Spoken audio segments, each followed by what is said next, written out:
Hi guys, hope you're well. Those were some snippets from my Hot for Teacher cover, and in this video I'll show you how to rebuild that. If you're feeling lazy and you don't want to spend 10-15 minutes watching this video, and if you want to support the channel, you can go to my website. There's a link in the description. You can get the patch right now. So yeah, let's show you the patch. There are 4 snapshots in this patch. We've got the intro tapping sound, we've got the heavy, most of the song kind of section, we've got the quiet parts, and we've got the solo. And let's go through that block by block. The input block is default, and the first thing we hit after that is the pitch whammy. The reason I include this is because the song is actually slightly up-pitched. If you try and play along with it and you've tuned to standard, you'll find that you sound out of tune. So I put in the pitch whammy block here, and I set the toe pitch to 1 and the heel pitch to 0, and then we just rock the... You can think of this position setting as how far the pedal is pushed. We set that to about 36%, and it's as if, you know, we're just rocked forward a little bit, and that gives us the roughly correct pitch to play along with the song. When I learned the song, I did it with Songster, and so in Songster you don't need to use the whammy because it's already in the correct pitch. So I would recommend checking out Songster if you haven't already. After the whammy block, we're getting to the amp, which is the EV Panama Red. This is not the amp that was used on the actual song. The real amp was the Plexi, the Marshall Plexi. On the real song, they used something called a Variac, and they were using all these weird techniques with it, and then they had all the dials up to 10, and I just found it too hard to recreate that sound with the actual amp, given that we don't have Variacs and that kind of thing in here. But I was able to get to a point where I was happy with the sound with this amp instead. So just so you know, before we get into the settings, I just want to point out anything you see here with this white icon means that it changes per snapshot. Starting with the gain, we've got it relatively low. This amp is a very high gain amp, so even low gain on this amp is quite, you know, intense. We've got the bass down low to allow room for the real bass. We've got that 3/8 there. Mids are at 7/1, and as we get into the higher frequencies, we ramp up because it's quite a sharp and present sound that Van Halen has. And then we've got our channel volume at 8.4 and our master at 8.7. Next, we'll have a look at the chorus. Most of this is standard settings, but the mix has been pulled down, I believe.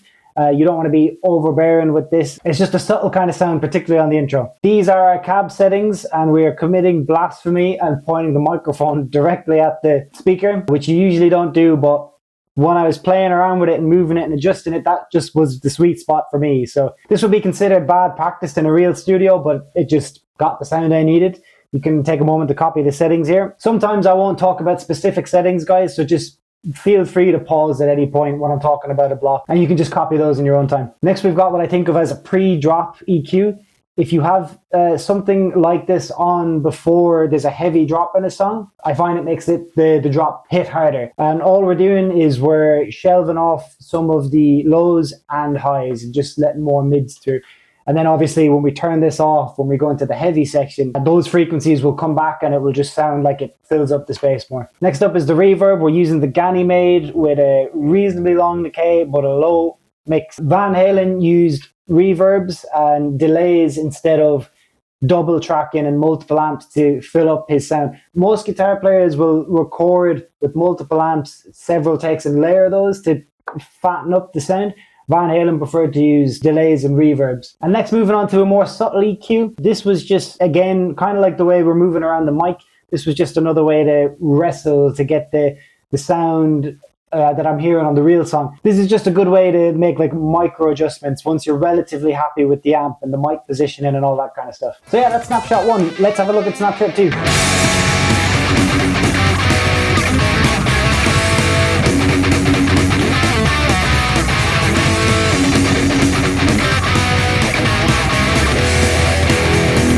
On snapshot 2, we'll start with the amp because it's the first thing in the chain that changes per snapshot. Starting with the gain, we've got it relatively low at 1.3. We don't want to push the amp too hard because we want more of like a classic rock sound than like a metal sound. Again, with the lowish bass to make room for the real bass, and then we ramp up the mids, highs, and presents as we go up to push the guitar more to the front of the mix, and then channel and master there at 8.5 and 8.6. Moving on to the chorus, this doesn't change on this snapshot, so don't worry about that for now. Next up is that pre-drop EQ we spoke about. It's now off because we've dropped into the heavy part of the song. For the reverb, we've shortened the decay a bit. Whilst we do want it to be quite a reverby sound on the drop, because you can definitely hear it that it's present, we don't want it to swell and take up too much of the mix. So we turn down the decay, which is basically how long after you've played a note the reverb continues to sound. And then we've turned up the mix because if you listen to the original song, you will hear that the reverb is quite obvious. And that's everything on Snapshot 2, guys. So let's move on to Snapshot 3, which is the clean parts.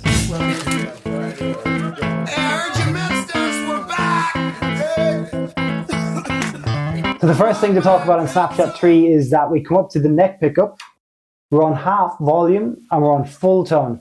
I should also say on Snapshots 1 and 2, we're on the bridge pickup, and the tone and volume are full. So now looking at the chain, everything related to the clean sound is on the bottom row here. The heavy sound is on the top row. So the first thing we need to do is look at like switching those. You want to disable the top row and enable the bottom row. So what we do to do that is at the end of the chain here, we've got this level, which is basically the volume.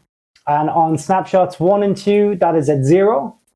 And then once we get to Snapshot 3, we've set that to -120, which is basically off. And then we've just done the opposite on the clean channel.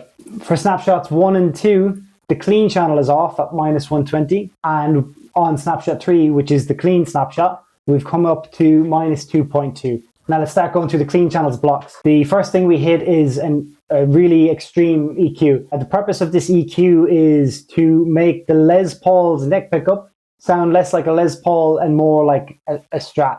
Because in my ears, it's a very Stratty sound when we go to the clean sound. And so to pull the Les Paul towards that Stratty sound, what we do is cut out a lot of the bass, a reasonable amount of mids, and then push the highs. It's a really bizarre curve, but that just works for my guitar. You may need to mess with this EQ block here if you're finding that you're not getting that Stratty sound. So now that our Les Paul is a Strat, we're hitting a compressor here with a lowish threshold of -38, ratio of 6.1, and it's really fast. That's another notable thing here. Really fast attack and release, because we don't want that pumpy compressor sound. We just want it to react like right now. This just tightens up the sound a bit, and I don't know, it sounds more funky to my ears. And next we're hitting the Tweed Blues normal amp. You can take a moment to pause there and have a look at the settings. Then in the effects loop of that amp, we've got a 70s chorus with a really low mix. All we're looking for out of this chorus is just a sprinkle, not a full-on thing. Because the sound is relatively dry when you listen to the original song. If you don't have the chorus and the delay, which we'll talk about in a second, the sound is just really flat and dead. Whereas the chorus and a little bit of chorus with a low mix just lifts it. It makes it sound more interesting. Here's your cab for that block. I believe it's standard. I don't think I changed anything here, but you can take a moment to have a look. And then finally, we hit the simple delay. We've got a really fast time of 42 milliseconds, again, just so it's really subtle. And then the mix is down to 27%. Just to not be overbearing with it, it's all subtle sprinkles on that clean sound. And finally, let's look at the solo. The first thing we need to do is disable the clean channel, so -28 there on the output block, and turn up the chop channel to 0 dB. Having a quick look at the amp, because that changes per preset a lot. We've increased a lot of gain, and then just micro adjustments on the EQ and volumes. The 70s chorus has come up quite a lot in its mix setting. We've just got a lot more chorus and reverb on the solo. It's a lot more saturated sounding. Our drop block is off. Now looking at the reverb, we've got a higher decay than we had, just to fill out the emptiness left by the lack of rhythm guitar. And then the mix is at 31%, so it's a bit more obvious. We've pulled that up. And that's the entire patch, guys. If you enjoyed this, I've got more songs done up on my website if you want to take a look at what other songs I've done. And if you've got any requests, please let me know and I'll have a look at doing those in the future. Cheers.